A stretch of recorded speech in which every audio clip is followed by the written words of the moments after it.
ei sallinud, kui teda nimetati vanameheks ja lohutas ennast sellega, et on olemas temast vanemaidki mutte. Ta elas suures köögiviljaaias, mida pidas omaks, sest siin olid elanud ka tema vanemad ja vanavanemad. Aia peremees ei suutnud sellest kuidagi aru saada ja oli väga vihane, kui peenardelt kadus kurke, kartuleid, peete, naereid, herneid, porgandeid ja isegi rõikaid. No küll on ablas elukas, pahandas peremees. Ja ega ta nii palju söögi, kui ära rikub. Eriti kuri oli ta siis, kui mutt juured alt lahti kaevas ja taimed hukkusid. Mutt kuulis seda torisemist, istus oma urkas ja naeris rumala peremehe üle, kes kuidagi ei suutnud mõista nii lihtsat asja, et ka mutt tahab süüa. Jah, ma tahan alatasa süüa ja pealegi pean toitma oma peret, õigustas ennast mutt. Vähe on ainult selles, et peremees töötab üleval ja mina all. Lisaks sellele peremees ei mõistnud, kui mõnus on napsata äsja mulla alt välja tulnud esimesi rohelisi võrseid. Talvised tagavarad tüütavad ära ja neid jääb kevadeks ka juba vähe. Siin aga on terve köögivilja aed noorte tõusmetega. Tõeliseks maiuspalaks on ka esimesed, kõige õrnemad juurekesed. Üldse oli muti elu hea ja tema perekond aina kasvas.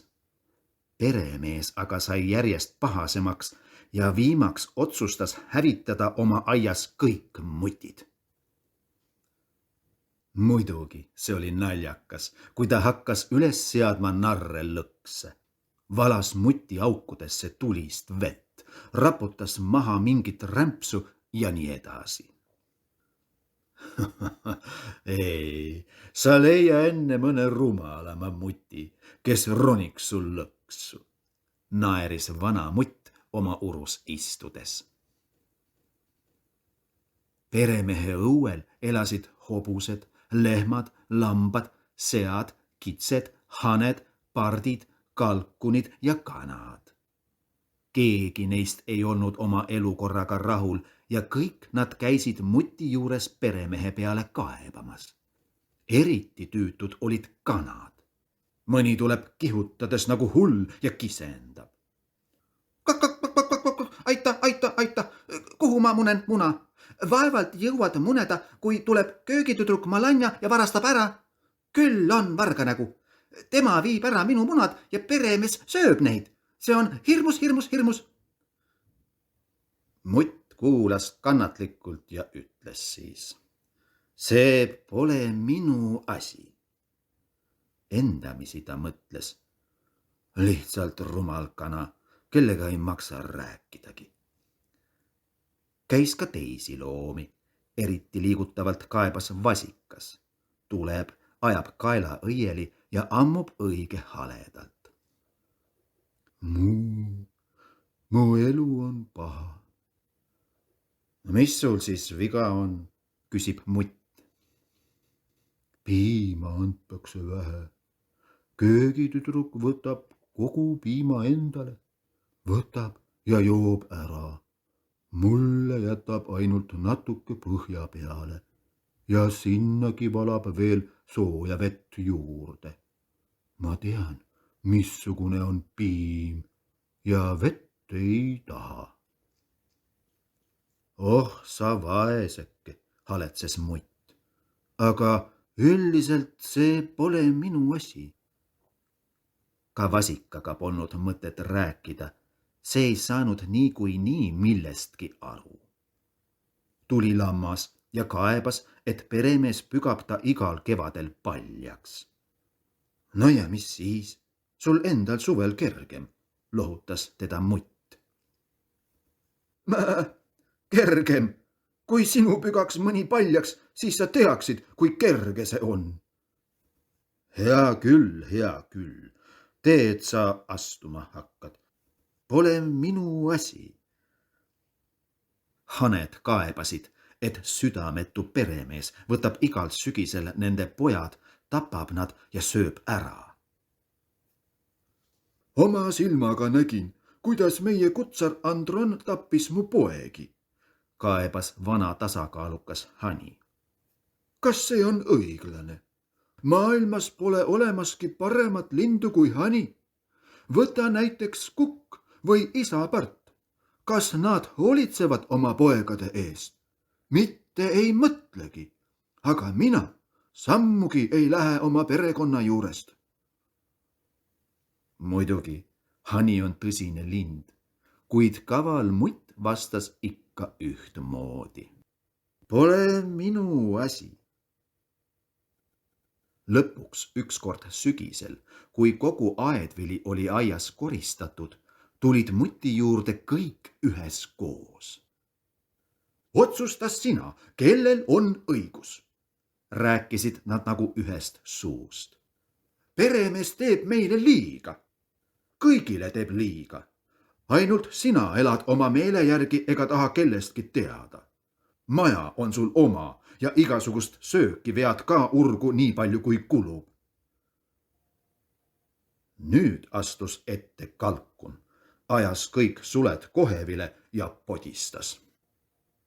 Ja mis kõige solvavam, ta sõimab pealegi meid kõiki. Oh, sa Hani niisugune!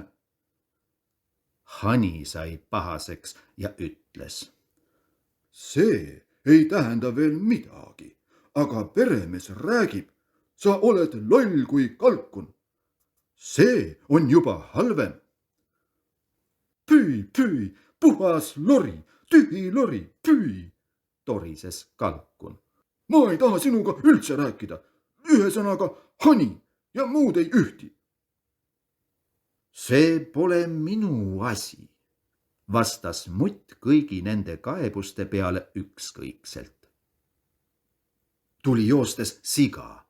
Ta oli meeleheitel, sööstis kord siia, kord sinna, küsides. Ega te ole juhtunud mu põrsaid nägema? Kevadel oli neid tervelt 12. Jah, mis võib olla ilusam kui väike põrsas? Nahk on tal roosa, nina roosa, roosa saba rõngas. Ja äkki, ma ei suuda rääkida, sügiseks nad sirgusid, muutusid nii tõsisteks, olid juba tõelised sead ja äkki loen täna üle, 2 ei ole. Sa mine õige peremehe juurde ja küsi, kuhu su põrsad on saanud, soovitas Hani. See on sama lugu, mis minu poegadega. Pole minu asi, kordas muti jonnakalt, kuigi keegi polnudki temalt midagi küsinud. Kõik olid pahased. Sokk oli kogu aeg vaikides maha vaadanud ja alles siis, kui ta oli kõik teised ära kuulanud, lausus ta. Mis te kuulate muti juttu? Ta on vana tuntud kell, kes sellest elabki, et meie peremeest riisub. Äkk? Nii et mina olen siis sinu meelest varas, solvus mutt. Ma ei ole süüdi selles, et olen teist kõigist parem. Mina elan oma töövaevast, teie kõik aga olete muidusööjad. Ja peremehel on õigus. Jah, õigus. Kõik vihastasid ja söötsid mutile kallale, kuid ta lipsas osavasti oma urgu ja hõikas sealt veel kord. Pole minu asi. Anname talle, karjus kukk ja tormas muti augu juurde. Vennad, lööge kõik! Möödus talv. Tuli kevad. Mutid olid köögivilja aias võimu lõplikult enda kätte võtnud ja palju aedvilju ära rikkunud.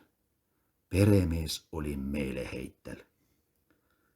Jah, oli kätte jõudnud kevad. Kord hommikul tõi peremees endaga aeda kaasa mingisuguse halli vanamehe, kellel oli roheline müts peas ja ütles. Kulla mees, mutid on mul hinge seest ära söönud. Sure või maha. Aidake. Kaval vanamees käis terve aia läbi, vaatas muti auke ja alles siis vastas. Ajada teda pole vaja, ise läheb minema. Mutt varitses vaikselt oma urus, kuulis kogu seda juttu pealt ja ainult naeris. kui rumalad on inimesed, arvavad, et kui neid on 2, siis sellest nad lähevad targemaks. Kogu aed kaevati ümber nagu igal kevadel. Aga kui tehti peenraid, viskas peremees midagi läikivat mulda. Mutt istus vagusi oma urus ja ootas. Aeg läks ja midagi erilist ei juhtunud. 2 rumalat inimest ei suuda midagi ära teha ühe targa mutiga, otsustas ta. Veelgi läks aega mööda, külv oli lõpetatud. Mutt oli jõudnud juba napsata mõned noored võrsed ja nautis jälle kord võidurõõmu. Ühesõnaga, kõik läks suurepäraselt ja äkki. Siinkohal on vaja ütelda, et muti naine oli juba päris vanaks jäänud. Hambad olid talle nürid ja ta armastas kangesti noori mahlakaid juuri näsida. Kord leidis ta maa all kaevates maitsvaid juuri, kuid äkki karjatas. Appi, appi! Mutt muidugi tormas hääle peale, tiris oma vanaide tagumisi jalgupidi urgu ja päris, mis on juhtunud. Keegi pidi mul peaaegu terve käpanoaga otsast ära lõikama. Kaebas muti emand ja näitas oma läbilõigatud käppa, millest imitses verd. Kuidas noaga? Kes siis poeb maa alla noaga? Siin sa küll vassid midagi, Eit. Vana mutt pidi isegi juba naise peale vihastama, kui äkki jälle kostis karjatus. Piuksus noorim, kõige armsam poeg. Oi, keegi lõikas mul saba maha, terve saba. No see on rumalus, lausus vana mutt kurjalt. Ta sööstis ise sündmuse kohale, kuid samas lendas ninapidi millegi terava otsa, põrkas tagasi ja hüppas mutiaugust välja. Ai, halises vana mutt ja pühkis käpaga haavata saanud nina. Ta jooksis õue ja kisendas. Meie peremees on lihtsalt röövel. See on lõppude lõpuks ebaviisakas. Ta raputas peenardesse klaasikilde. Ma lähen lõpuks ära teise kohta. Las elab siis, kuidas tahab. Kõik olid vait. Ainult sokk raputas korraks habet ja sõnas. Lase aga jalga.